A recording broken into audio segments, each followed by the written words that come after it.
पाकिस्तान पे हमला तो भारत की सेना ने नहीं किया था, उसने हमारे निर्दोष लोगों पर प्रहार किया था, धर्म पूछ करके गोली मारी थी। 3 वर्ष तक के बच्चे को गोली मारी थी। कानपुर के शुभम द्विवेदी को मात्र 2 महीने पहले शादी हुई थी उस युवा की, उसकी पत्नी के सामने गोली मार दी गई। 26 ऐसे लोगों को निर्मम हत्या कर दी गई। और उसके बाद 24 के बदले 124 लोग भारत के बहादुर जवानों के, भारत के तीनों सेनाओं के द्वारा संयुक्त रूप से की गई कार्रवाई में इतने 124 से अधिक आतंकवादी मारे जा रहे हैं। तो गलती भारत की नहीं, पाकिस्तान के उन लोगों की है जो लोग पाकिस्तान में बैठ करके आतंकवादियों को प्रश्रय दे रहे हैं, आतंकवाद को पनपा रहे हैं। और ये आतंकवाद, मैं विश्वास के साथ कहता हूं, ये पाकिस्तान को ही ले डूबेगा एक दिन। अब ज्यादा दिन नहीं रहे पाकिस्तान के पास। वैसे भी हमारे एक पूज्य संत ने घोषणा की थी कि पाकिस्तान तो ये भविष्यवाणी है, पाकिस्तान का आध्यात्मिक जगत में कोई अस्तित्व नहीं है।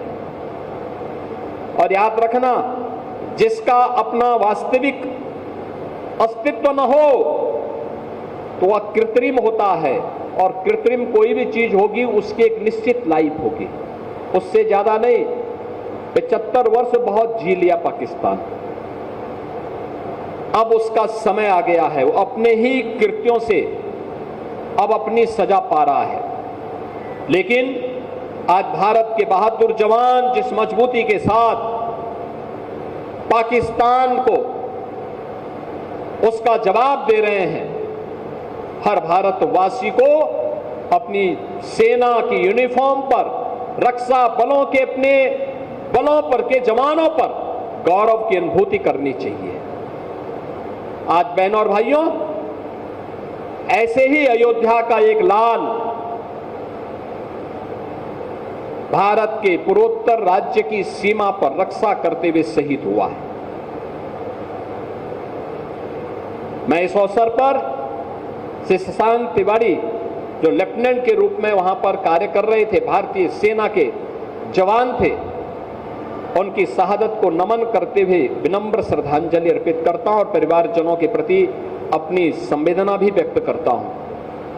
हमारी सरकार ने तय किया कि हमारी सेना हो या अर्धसेना, देश की सुरक्षा के लिए या आंतरिक सुरक्षा के लिए जो भी जवान शहीद होगा, सेना अर्धसेना बल के लोग तो उस परिवार को सहयोग करेंगे ही, हम राज्य सरकार की तरफ से भी उस परिवार को 50 लाख रुपए की नगद सहायता देते हैं। परिवार के एक सदस्य को सरकारी नौकरी भी देते हैं और साथ साथ उस जवान की स्मृति को बनाए रखने के लिए स्मारक का निर्माण भी हम लोग करते हैं।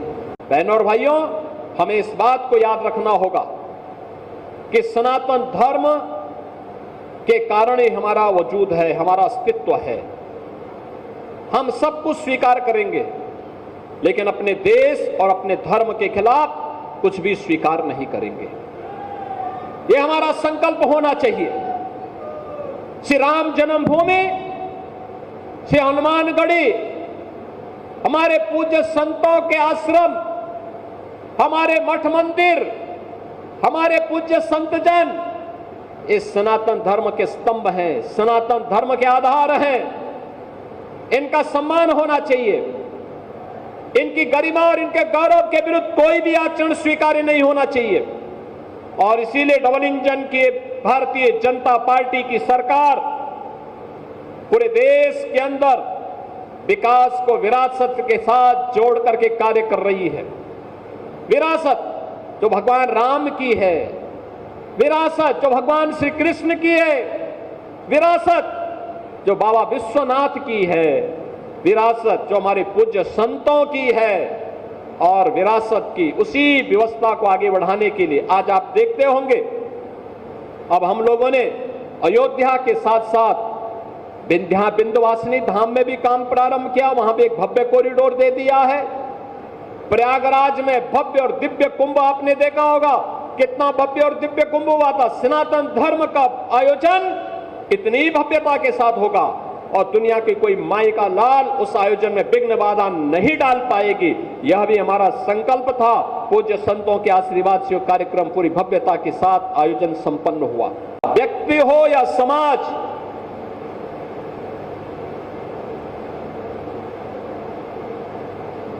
हमेशा इस बात को ध्यान में रहना होगा कि लीक से हट करके ही जो चलेगा वह कुछ नया कर पाएगा। लकीर का फकीर बनने से न व्यक्ति का कल्याण हो पाएगा, न अधिक समय तक हम अपने वजूद और अस्तित्व को ही बचा पाएंगे। हमें आज के अनुरूप अपने आप को तैयार होना होगा। और मैं तो इस बात के लिए भी अभिनंदन करूंगा गद्दी नसीन जी का कि सैकड़ों वर्षों के बाद गद्दी नसीन जी ने यह हिम्मत की कि मैं श्री राम जन्मभूमि दर्शन करने के लिए निकलूंगा। और वो गए, भव्य शोभा यात्रा निकली, भव्य शोभा यात्रा निकली। सबने उसको स्वागत किया, सबने उसका अभिनंदन किया। और क्यों नहीं, आखिर अयोध्या में जो कुछ भी है, यहां के रक्षक देवता के रूप में तो हनुमान जी महाराज हैं ही, लेकिन अयोध्या के इष्ट देव हमारे मर्यादा पुरुषोत्तम भगवान श्री राम हैं। और राम लला का दर्शन करने के लिए 500 वर्षों के अंधकार को दूर करने के लिए प्रधानमंत्री मोदी जी के नेतृत्व में जो कार्य हुआ है, बहनों और भाइयों, यह सनातन धर्म के इतिहास का एक अत्यंत अद्भुत, अभिनंदनीय ऐसा कार्य हुआ है जिसके बारे में आज के दिन पर तुम कह सकते हैं न भूतो न भविष्यति। हां, आने वाले समय में ये चीजें आगे बढ़ेंगी, लेकिन आज के दिन पर जो लोगों के लिए, पिछली सरकारों के लिए जो असंभव दिखता था, वह प्रधानमंत्री मोदी जी ने संभव बना करके, ये डबल इंजन की सरकार ने डबल स्पीड के साथ चल करके अयोध्या को उसका गौरव प्रदान करने का काम किया है। याद करिए 2014 के पहले, 2017 के पहले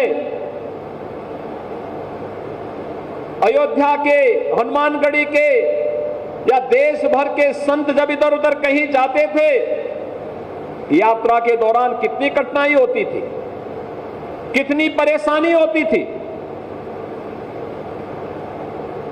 लोग आदर के भाव से नहीं देखते थे, लोगों के मन में सरदार सम्मान का भाव नहीं दिखता था। जो परिचित थे वे भले ही सम्मान दे दे, लेकिन कोई अपरिचित सम्मान नहीं देता था। आज मैं गारंटी के साथ कह सकता हूं, आज के दिन पर आप देश के अंदर कहीं जाएंगे, अयोध्या का नाम बोलेंगे, राम जन्मभूमि का नाम बोलेंगे, हनुमानगढ़ी का नाम बोलेंगे, सामने वाला व्यक्ति आपके सामने झुक करके आपको सम्मान देता हुआ दिखाई देगा। अयोध्या के नाम से लोगों के मन में एक नई, उसके चेहरे पर चमक देखने को मिलती है। अयोध्या धाम का नाम सुनते ही अगले व्यक्ति के मन में एक नया उत्साह देखने को मिलता है, एक नया उमंग देखने को मिलता है। कारण है अयोध्या को यह भव्य स्वरूप देने के, प्रधानमंत्री जी के विजन को जब जमीनी धरातल पर उतारने के लिए हम लोगों ने कार्य प्रारंभ किया, तो मैं अभिनंदन करूंगा अयोध्या वासियों का कि अयोध्या वासियों ने उसका अक्षरशः पालन करने में अपना योगदान दिया। अयोध्या के विकास के लिए हम लोग चिंतित होते थे। गोरखपीठ का अयोध्या से संबंध आज से नहीं, 3-3 पीढ़ी से अयोध्या आते थे। टूटी फूटी सड़कें, दिन में बिजली नहीं होती थी, रात्रि में भी 3 घंटे 4 घंटे मिल गई गनीमत है। गलियों में गंदगी रहती थी, घाटों में गंदगी रहती थी, राम जी की पेड़ी का पानी निकलता ही नहीं था, वहीं सड़ता रहता था। और अव्यवस्था का आलम इस कदर था, हर दूसरे दिन कर्फ्यू बंद, अव्यवस्था, सरकार के स्तर पर अपमानित करने की कार्रवाई, लगातार प्रताड़ना की कार्रवाई। अयोध्या एक गुमनाम सिटी के रूप में अपने अस्तित्व के लिए जूझ रही थी। आज ऐसा नहीं है। याद करिए, जब पहली बार हम लोगों ने अयोध्या धाम में 2017 में दीपोत्सव के कार्यक्रम के साथ हम जुड़ने के लिए आए थे, मेरा विश्वास था ये दीपावली तो अयोध्या ने दी है दुनिया को, भारत को दिए सनातन धर्म का प्रमुख पर्व और त्योहार अयोध्या ने दीपावली के रूप में दिया है। और भगवान श्री राम ने विजयादशमी का पर्व भी लंका विजय के उपलक्ष्य में इसी अयोध्या की देन है।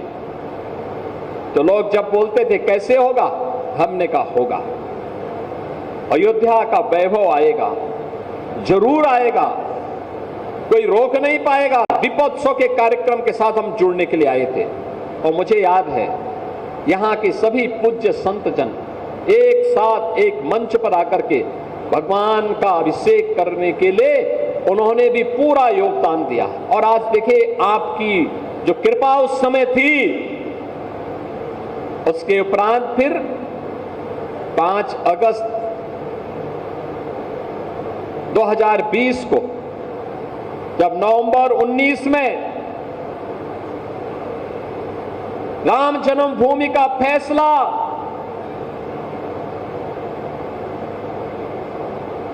हिंदुओं के पक्ष में व सनातन धर्म के पक्ष में राम जन्मभूमि तीर्थ क्षेत्र ट्रस्ट के नाम पर हुआ, तो उसके उपरांत अयोध्या के मंदिर के भूमि पूजन कार्यक्रम के लिए पहली बार देश का कोई प्रधानमंत्री अयोध्या आकर के राम जन्मभूमि का दर्शन करने के लिए जाता है।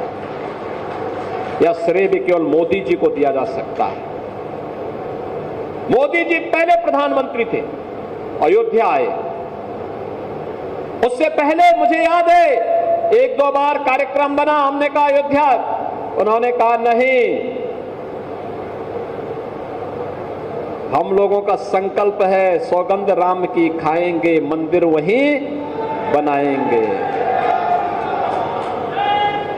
और उस संकल्प की पूर्ति के लिए प्रधानमंत्री मोदी जी स्वयं अयोध्या आए और अयोध्या में उन्होंने आकर के राम लला के भव्य मंदिर की आधारशिला रखी। और गत वर्ष 22 जनवरी को स्वयं फिर अयोध्या धाम आए, राम लला के भव्य प्राण प्रतिष्ठा कार्यक्रम के माध्यम से उन्होंने दुनिया को अयोध्या की तरफ आने के लिए आकर्षित कर दिया। याद रखना, अपने उस इतिहास पर हमें गौरव की अनुभूति होनी चाहिए।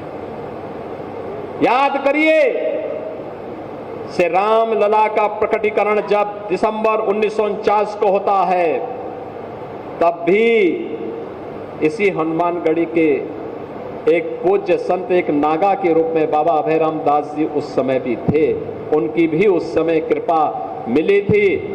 आज सोचिए, अगर हम भी ये छोड़ देते कि अभयराम दास जी महाराज भी अगर ऐसे कर देते, क्या होता? छोड़ देते सबके भरोसे कि चलो जाने दीजिए, मेरा क्या जा रहा है। क्या ये भव्य स्वरूप राम जन्मभूमि का हमें देखने को मिलता? क्या हम लोग इस रूप में देखने को मिलता? लेकिन नहीं, वह लड़ाई लड़ी गई। सोचिए उस कार्यक्रम को किस मजबूती के साथ दिगंबर अखाड़ा के हमारे श्री महंत पूज्य रामचंद्र परमहंस दास जी महाराज लगातार उसके लिए जूझते रहे। सरदेव अशोक सिंघल जी विश्व हिंदू परिषद के हमारे अंतर्राष्ट्रीय कार्यकारी अध्यक्ष के रूप में लगातार, जिनका पूरा जीवन सनातन धर्म और राम जन्मभूमि के लिए समर्पित था, मेरे पूज्य गुरुदेव पूज्य महंत अवैधनाथ जी महाराज, आज इन सभी पूज्य संतों की, इन सभी हुतात्माओं की, इन सभी पवित्र आत्माएं जहां कहीं भी होंगी, अयोध्या के वैभव को देख करके निश्चित ही उनकी आत्मा में संतुष्टि का अनुभव हो रहा होगा कि चलिए अयोध्या हमारे संघर्षों की, पूज्य संतों के संघर्षों की जो एक गाथा है, आज वह उस वैभव को प्राप्त कर रही है जिसका वह हकदार थी। और वह हकदार अयोध्या में आज हम सबको इस रूप में देखने को मिलता है।